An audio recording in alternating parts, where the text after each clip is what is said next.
Clean ಮಾಡಿಸ್ತೀವಿ. ಈ ಸಂಬಂಧ ಈಗ ತಾವು ಕೂಡ ವಿಸಿಟ್ ಕೊಟ್ಟಿದ್ದೀರಿ, ಏನ್ ಹೇಳ್ತಾರೆ, ಯಾವ ಕಾರಣಕ್ಕೋಸ್ಕರ ಹೇಗೆ ಮಾಡಿಸ್ತಾರೆ? ಅಂದ್ರಲ್ಲಿ ಈ ಸರ್ಕಾರಿ ಶಾಲೆಯಲ್ಲಿ ಸುಮಾರು 600 ಮಕ್ಕಳು ವಿದ್ಯಾಸ ಮಾಡ್ತಾ ಇದ್ದಾರೆ. ಅದರಲ್ಲೂ ಬಹಳ ಎಲ್ಲ ನಮ್ಮ ಈ ಭಾಗದಲ್ಲಿ ಹಳ್ಳಿಯಲ್ಲಿರುವಂಥ ಈ ಸರ್ಕಾರಿ ಶಾಲೆಯಲ್ಲಿ SC ST ಇರ್ಬೋದು, ಹಿಂದುಳಿದ ಇರ್ಬೋದು, ಹಣದ ಕೊರತೆ ಇರ್ತಕ್ಕಂಥ ಬಡ ಮಕ್ಕಳೇ ಇಲ್ಲಿ ವಿದ್ಯಾಭ್ಯಾಸ ಮಾಡ್ತಾ ಇರೋದು. ನಾನು ಈಗ ಯಾರು ಪ್ರಿನ್ಸಿಪಲ್ ಇದ್ದಾರೆ ಅವ್ರ ಜೊತೆನೂ ಮಾತಾಡಿದ್ದೀನಿ. ನಮ್ಮ ಇಲ್ಲಿನ ಇವರು DCPನೂ ಕೂಡ ಬಂದಿದ್ದಾರೆ, ಪೊಲೀಸರು ಕೂಡ ಇದ್ದಾರೆ, ಮತ್ತು ಇಲಾಖೆ BO ಎಲ್ಲ ಬಂದಿದ್ದಾರೆ. ಸೊ ಅವ್ರ ಜೊತೆ ನಾನು ಮಾತಾಡಿದಾಗ, ಮೊಬೈಲ್ ಆಫ್ ಮಾಡಪ್ಪ ಯಾರು, ಅವ್ರ ಜೊತೆ ನಾನು ಮಾತಾಡಿದಾಗ ಕಳೆದ 6-7 ತಿಂಗಳಿಂದನೂ ಕೂಡ ಇಲ್ಲಿ ಆ ಕಮಿಟಿ ಏನೋ ನೇಮಕ ಆಗಿಲ್ಲಂತೆ, SDM ಕಮಿಟಿ. ಅದರಿಂದ ಇದುವರೆಗೂ ಯಾರು ಇಲ್ಲಿ ಶೌಚಾಲಯ ಕ್ಲೀನ್ ಮಾಡೋಕ್ಕೆ ಯಾರೂ ಇಲ್ಲ, ಯಾರನ್ನೂ ನೇಮಕನೂ ಮಾಡಿಲ್ಲ. ಆದರೆ ಸರ್ಕಾರ, ನಮ್ಮ BO ಹೇಳಿದ ಪ್ರಕಾರ ಸರ್ಕಾರ ಪ್ರತಿ ವರ್ಷನೂ ಕೂಡ 32,000 ರೂಪಾಯಿ ಕೊಡ್ತಾರಂತೆ ಇದಕ್ಕೆ. ನಾನು ಡೈರಿ ಎಲ್ಲ ತೆಗೆದು ನೋಡಿದೆ, ಆ 30,000 2,000 ಖರ್ಚು ತಗೊಂಡಿರೋದು ಎಲ್ಲೂ ಇಲ್ಲ, ಮತ್ತು ಯಾರನ್ನೂ ಅಪಾಯಿಂಟ್ಮೆಂಟ್ ಮಾಡಿರೋದಕ್ಕೂ ಏನೂ ದಾಖಲೆ ಇಲ್ಲ. ಇವರು ಕಬೋರ್ಡಲ್ಲಿ ಮಕ್ಕಳು ಕರೆದು ಕೇಳಿದಾಗ ಈ ಕಬೋರ್ಡಲ್ಲಿ ನಮಗೆ ಚಾಕ್ಲೇಟ್ ಇಟ್ಟಿದ್ರು.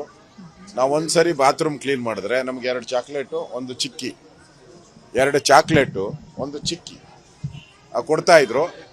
ಕೊಟ್ಟು ನಮ್ಮನ್ನ ಬಾತ್ರೂಮನ್ನು ಕ್ಲೀನ್ ಮಾಡಬೇಕು ಅಂತ ಹೇಳ್ತಾ ಇದ್ರು. ನಾವು ಕ್ಲೀನ್ ಮಾಡ್ತಾ ಇದ್ರಿ. ಮತ್ತು ಹೆಣ್ಮಕ್ಳದ್ದು ಕೂಡ ಅದೇ ಸ್ಥಿತಿನೇ.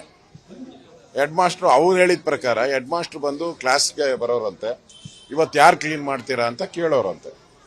ನಾವೇ ಮಾಡಲ್ಲ ಅಂದರೆ ನೀವೇ ಅಲ್ಲನ್ರಿ ಅಲ್ಲಿ ಬಾತ್ರೂಮ್ಗೆ ಹೋಗೋರು ಯಾರು, ಶೌಚಾಲಯ ಉಪಯೋಗ ಮಾಡೋರು ಯಾರು, ನೀವೇ ತಾನೇ ಅಲ್ಲಿ ಯೂರಿನಲ್ಲಿ ಪಾಸ್ ಮಾಡೋರು, ಎಲ್ಲ ನೀವೇ ತಾನೇ ಮಾಡೋದು, ನೀವೇ ಮಾಡಬೇಕು ಅಂತೇಳಿ ಡಿಮ್ಯಾಂಡ್ ಮಾಡಿ ಅವರನ್ನು ಇಬ್ಬರನ್ನ ಸೆಲೆಕ್ಟ್ ಮಾಡಿ ಇಬ್ಬರನ್ನ ಕಳಿಸೋರಂತೆ. ಅದಾದಮೇಲೆ ಅವ್ರಿಗೆ 1 ಚಾಕ್ಲೇಟು ಚಿಕ್ಕಿ ಕೊಟ್ಟು ಕಳಿಸೋರು. ಇಷ್ಟು ವರ್ಸ್ಟಾಗಿ ನಾನು ನೋಡಿದೆ, ನೀವು ನೋಡಿದ್ದೀರಾ ಆ ಬಾತ್ರೂಮ್ ಎಷ್ಟು ವರ್ಸ್ಟಾಗಿದೆ. ಮತ್ತು ಆ ಹುಡುಗನ ಕೈಗೆ ಇದು ಕೊಡೋರು, ಏನು ಆಸಿಡ್ ಕೊಡೋರು, ಪೆನಾಯಿಲು. ಅವ್ರಿಗೆ ಗ್ಲೌಸ್ ಇಲ್ಲ ನೋಡಿ, ಯಾವ ಮಕ್ಕಳಿಗೂ ಗ್ಲೌಸ್ ಇಲ್ಲ, ಚಪ್ಪಲಿ ಇಲ್ಲ, ಅವ್ರು ಅದರಲ್ಲೇ ಕ್ಲೀನ್ ಮಾಡಬೇಕು. ಮತ್ತು ಮೊದಲೊಂದ್ಸರಿ ಹಿಂದೆ 3-4 ತಿಂಗಳ ಹಿಂದೆ ಆದಾಗ ಸ್ವಲ್ಪ ಆಸಿಡ್ ಎಲ್ಲ ಕೈಗೆ ಬಿದ್ದು ಸ್ವಲ್ಪ ಇದೆಲ್ಲ ಆಗಿತ್ತಂತೆ, ಡ್ಯಾಮೇಜು, ಉರಿ ಎಲ್ಲ ಆಗಿತ್ತು ಅಂತ ಹೇಳ್ತಾರೆ. ಆ ಹುಡುಗ ಧೈರ್ಯವಾಗಿ ಹೇಳ್ತಾ ಇದ್ದಾರೆ. ಕಾನೂನಾತ್ಮಕವಾಗಿ ನಾವು ಆ ಹುಡುಗರನ್ನ ಯಾವುದೇ ಕಾರಣಕ್ಕೂ ಇಲ್ಲಿ ತೋರಿಸೋ ಅಂಥದ್ದು ಒಳ್ಳೇದಲ್ಲ, ಅದು ಮಾಡಬಾರ್ದು. ನಾವು ಹೇಳ್ಬಾರ್ದು, ನಾವು ಮಾಡ್ಬೋದು. ಆದರೆ ಎಲ್ಲರೂ ಕೂಡ ಈಗ ಪೊಲೀಸರ ಮುಂದೆನೇ ನಾವೆಲ್ಲ ಕೂಡ, ನಾನು ನಮ್ಮ ಸೋಮಶೇಖರ್ ಅವರು ಎಲ್ಲರೂ ಕೂಡ ಮಾತಾಡಿದಾಗ ಸತ್ಯ ಸಂಗತಿಯನ್ನು ಹೇಳಿದ್ದಾರೆ, ಭಯ ಇಲ್ಲದೆ ಹೇಳಿದ್ದಾರೆ. ನಮಗೆ ಟಾರ್ಚರ್ ಕೊಡ್ತಾರೆ, ಹೊಡಿತಾರೆ, ಅವಮಾನ ಮಾಡ್ತಾರೆ. ಈ ಘಟನೆಗಳೆಲ್ಲ ಭಾಳ ಧೈರ್ಯವಾಗಿ ಮಕ್ಕಳು ಹೇಳಿದ್ದಾರೆ. ಅದರಿಂದ ನನಗನ್ಸ್ತೈತೆ, ಮೊನ್ನೆ ಕೋಲಾರದಲ್ಲಿ ನಡೆದಂಥ ಘಟನೆ ಏನಿದೆ ಮಾಲೂರಲ್ಲಿ, ಇನ್ನೂ ಅದು ನೆರಳು ಮಾಸದ ಮುಂಚೆನೆ ಈ ಥರ ಘಟನೆಗಳು ಆಗಿರೋವಂಥದ್ದನ್ನ ನೋಡಿದ್ರೆ ನನಗನ್ಸ್ತೈತೆ, ಯಾಕೆ ಸರ್ಕಾರ ಇದ್ರ ಬಗ್ಗೆ ಕ್ರಮ ತೆಗೆದುಕೊಳ್ತಾ ಇಲ್ಲ? ಸರ್ಕಾರ ಏನು ನಿದ್ದೆ ಮಾಡ್ತಾ ಇದೆಯಾ? ಕ್ರಮ ತೆಗೆದುಕೊಳ್ಬೇಕಾಯ್ತು, ಇದ್ರ ಬಗ್ಗೆ ಮಾಡ್ತಾ ಇಲ್ಲ, ಎಚ್ಚರಿಕೆನೇ ಇಲ್ಲ. ಒಂದರಿಂದ ಒಂದು ಘಟನೆ ಆಗ್ತಾ ಇದೆ. ಮೊನ್ನೆ ಭ್ರೂಣ ಹತ್ಯೆದು ನಾವು ವಿಧಾನಸಭೆಯಲ್ಲಿ ಚರ್ಚೆ ಆಗ್ತಾ ಇತ್ತು.